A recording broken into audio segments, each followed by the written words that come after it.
they neglect to see that sex work and sex trafficking are two completely different things. Sex workers in general were deplatformed across the internet. 72% of us lost our income. If it wasn't for porn, I probably wouldn't be alive. It's not just an attack on porn, it's an attack on people being able to express themselves. And the people who get left in the dust are porn performers. We don't give people that do porn enough credit and enough respect. Those people are professional actors and actresses. That's what they do for a living. You can't just watch that shit and go home and try it. It don't work like that.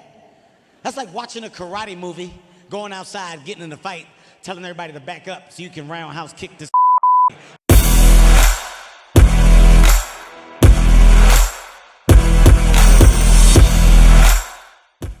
You know, on this Man with the Show, we've discussed many times with Pornhub and streaming adult content and the complexity of, being in that business. Because I think one of the hard, besides like YouTube and some of the other standard social media platforms, they have a very hard time filtering through their stuff, even though they have algorithms and stuff like that.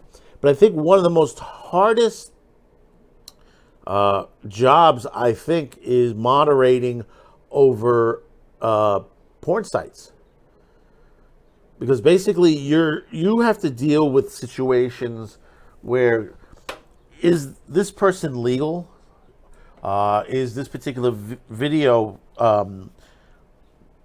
does not violate any laws, around the world?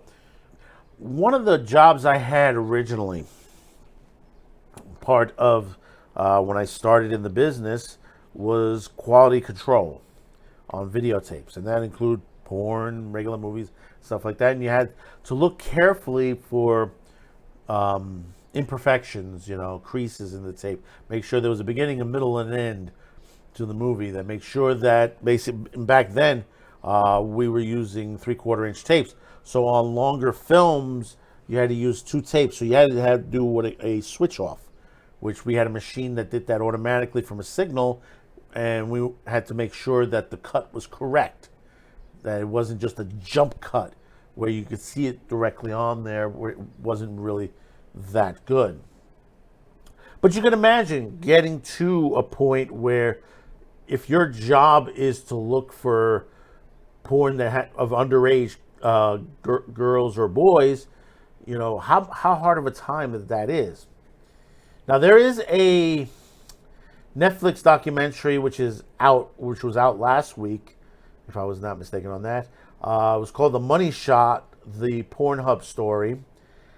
And from what I understand, one of writers over at XBiz kind of sounded off on it, and it was exactly what I thought it was, which is basically, it showed how hard the job is at an adult site. Some of the people that are trying to shut down these sites were basically radical activists, which that was expected. Especially like groups like Morality and Media, which is NOSC these days. They call themselves NOSC. And, they've been around for decades.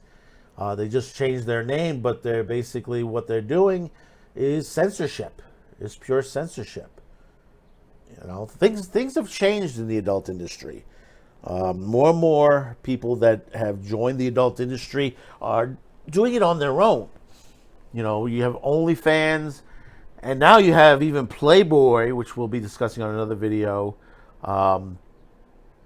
that they'll be opening up their own content creator site to do their own, to compete with OnlyFans. But before we get into this article, just once again, I want to thank those of you who have clicked on this video, subscribe, like, share, and commented. We're getting up at certain levels, especially on YouTube. We're almost at 700. We just got a little bit more to go. Let's try to get there. Hopefully today's the day I earn your subscription on all of our social media platforms. From the New York Post, I reviewed 1,000 Pornhub videos a day to keep underage girls off the site. You notice how they say underage girls? What about underage boys? You know they're the ones with boys on there as well. A former Pornhub employee has revealed shocking details about his job. The website moderator spoke anonymously to the creators of the upcoming Netflix series, feature, Money Shot, the Pornhub story, according to an insider report. In the documentary, he explains that about 30 other moderators were tasked with watching 800 to 1,000 videos during an 8-hour shift at the Cyprus office of MindGeek, Pornhub parent company, and were left to guess the ages of people in these sexually explicit clips. Now, before we go any further on this, and here is the situation on this. And this is the major problem, and that's what's going to be said in the next couple of lines. A lot of these young teens dress up more adultly because they go out to bars, clubs. They try to date people older than them. And, not saying that there are those who are innocent when it comes to uploading on there, but there's a lot of them that are guilty of within themselves of putting up videos that they shouldn't be doing. And we know this because basically, there have been laws made about sending sexually explicit pictures over the internet via messaging boards, WeChat, all these boards, Instagram and many others. Many videos that should have been taken down stay up for months, he admitted in the documentary, which is available to stream on Wednesday. We are scrubbing through the videos as fast as we could. Even though we were being diligent, we missed videos every now and then, he continued. The unnamed employee also shared that he and his co-workers were left to guess if a person on the screen was at least 18 years old. You can't tell the age of somebody. They could be 14 or they could be 19.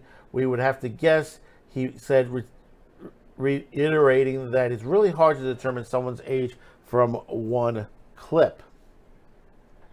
Basically, we would guess, then my manager would decide if the video would be taken down for good or would go up live again. He continued, the rules constantly change. He also reveals that the moderators often review clips without sound, which lawyer Dana Pinto, senior legal counsel at the National Center on Sexual Exploitation, noted would mean that he wouldn't hear if someone was screaming or saying stop.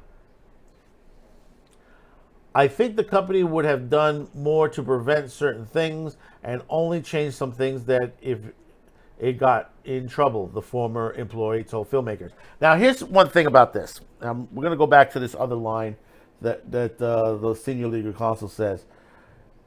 Now, there are a lot of adult films out there that basically, how can we say this?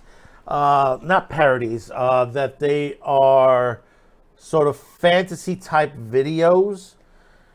And that includes the Bondage and Discipline and many others, the kink sex and all that, where the person saying stop, and they really don't mean stop, because a lot of them at the end of and this is why you have to watch the video from beginning to end in most cases.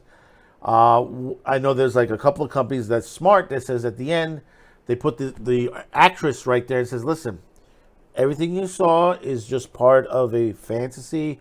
I was in no danger. I'm fine. This is the thing that they've done a lot of times. So by saying you're hearing stop, it's a fine line. It's a very fine line when it comes to from acting to reality. How do you believe it? Now, the thing about it is there are some things that can be done down in the line. And one of the major things is to share a database of people that they have taken down with each of the adult sites. I think the company could have done more to prevent certain things and only changed some of the things after it got in trouble, the former employee told filmmakers. Pornhub launched on May 25th, 2007 and quickly became one of the most popular online pornographic platforms, reaching millions of daily visits within a few months. helped by the fact that the videos are free for all to view. The site became known as the YouTube of porn. Actually, there is one. It's called YouPorn, allowing unverified users to upload sexually explicit content, but it quickly spiraled out of control. Pinter claims in the documentary that Pornhub was knowingly profiting from sex trafficking for years before he attempted to change any of its policies. Now, the thing about it is on this also, when it comes to sex trafficking, it's not really in Pornhub's note that they knew that there was. Pornhub pledged to crack down on illegal content after 2020 New York Times expose written by Nicholas Kristof, raising concerns about the platform being infested with videos of rape and child sex abuse. The more I explored, the more aghast I became, he said in a trailer for the documentary. I found too many cases of kids whose worst moments were preserved in amber. His expose prompted Visa and MasterCard to reconsider their business relations with Pornhub, which is owned by Luxembourg-based porn conglomerate MindGeek. A representative from MindGeek told the Post that the company has zero tolerance for illegal material or bad actors who attempt to upload it on the internet. They claim their policy is to immediately remove any content that is found to be in violation of our terms of service and to review any material that is reported by users with no questions asked. The representative also explained that no user can upload content to our platforms without uploading a government issue ID that passes third-party verification, and any user has the ability to disable a piece of our content on our platforms. They were also adamant that any insinuation that we do not have enough moderators to thoroughly review all operated content is category false. The changes made to Pornhub didn't go far enough, according to some critics, but went too far for others. At the time, Noskos, a senior vice president, executive producer Don Hawkins, released a statement insisting Pornhub cannot be trusted after it profited for years of rape, sexual abuse material, sex trafficking, and revenge pornography. Just to let you know, NOSC, which again, Morality and Media, has used these victims. They have used these victims to try to shut down the industry for many years now. They don't really care about the victims. They just want to get rid of the porn. This is the same company. Let me tell you something. This is the same group that years ago they went after George Carlin. The reason why you don't see Cosmos and Cosmopolitan in the front checkout lines anymore, they're the other reason why. They went after Sports Illustrated and many other companies. Some of them have bent the knee to them, others have not.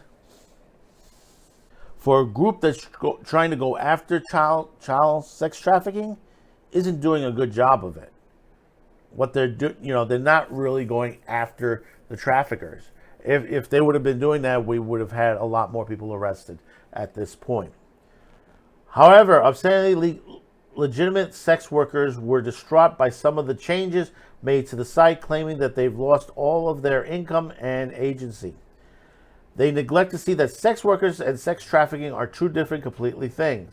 Asia Akara said in the trailer, Pornhub continues to be embroiled in lawsuits, scandals, as the site tries to protect the people in the videos while allowing sex workers to monetize their own content.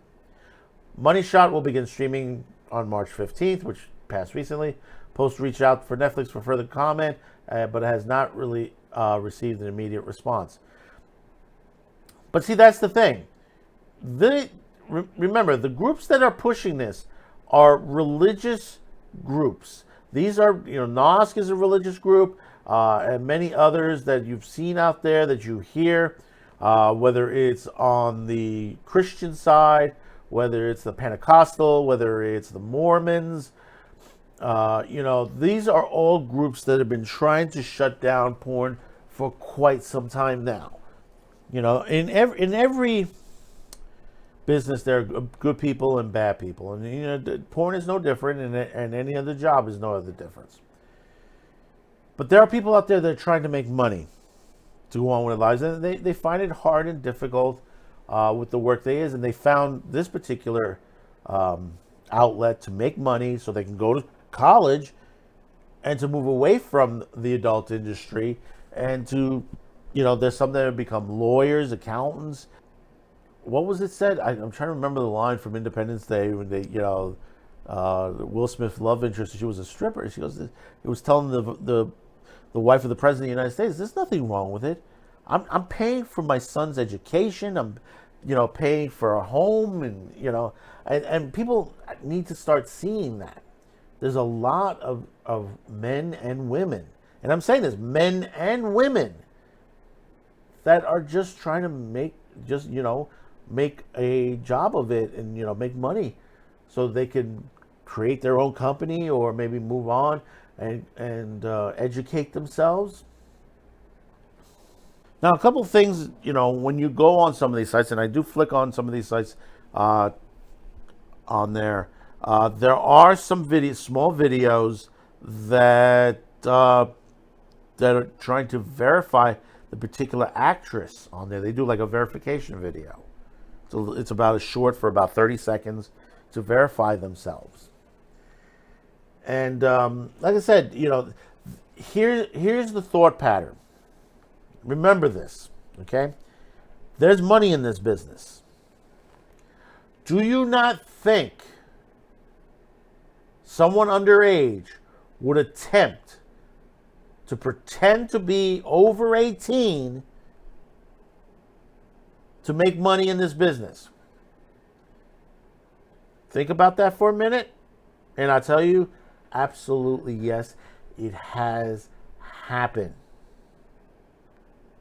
Go speak with Tracy Lords. She happened to be one of the first ones caught in this business. That she was about 14, 15 years old when she started in the adult industry. She faked an ID and did hundreds of videos. Hundreds of them. And when the industry caught on, they scrambled and got rid of it. Every once in a blue, you might catch one online, but it gets taken down pretty darn quick.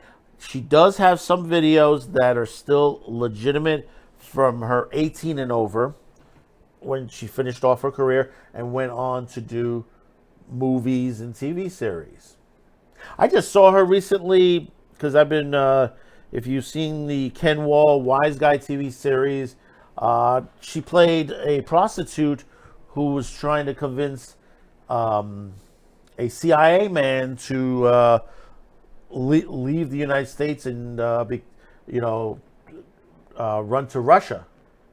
If you haven't seen that part of the series, it was like the James Lococo storyline on there. It wasn't James Lococo that was being on there. It was the man that was above him, his boss. But a good wise guy on there. But, like I said, she went on to do movies. She went on to do TV series, Married with Children. She did, what was it? The Tommyknockers, Stephen King's. So she went and found a career in herself. Now, I'm not going to say every kid should do porn on there. No, they shouldn't be. Should be found out and they should be shut down. But the thing about it is, they try to say it's sex trafficking. Every one of them is sex trafficking. Note the difference between the sex trafficking, child trafficking, and what's being uploaded illegally.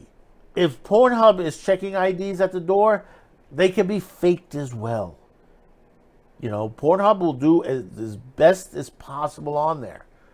But we need also to investigate further on the other end.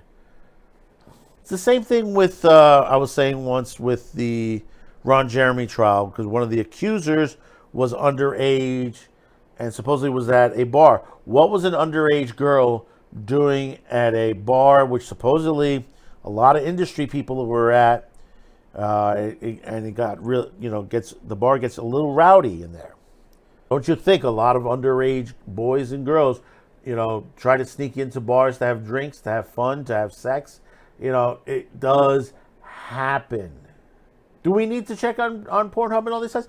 Yeah, we need to check on that. But also, we also need to check Facebook. We need to check Twitter. We need to check Instagram. make sure they're within the rules and regulations. This is content. This is stories. This is entertainment. You know, they're going to go after this first. They get rid of the porn. They're going to move on to the next level. They're going to go after the anime. They're going to go after. Then they're going to go after the action films, the R-rated films. They're not going to stop until. Actually, we don't even know where they would stop. To be honest. So do check out Money Shot, the Pornhub story, which is available on Netflix. On there, like I said, I've heard a couple of people who have seen it already, and they said, yeah, just as what I thought it was. The descriptions of some of the people on here, they're just basically a little insane, especially the harsh critics on there. So let me know in the comments your thoughts. Don't forget to hit that like, subscribe, share, and we'll see you on the next video. Thank you for tuning in, and bye-bye now.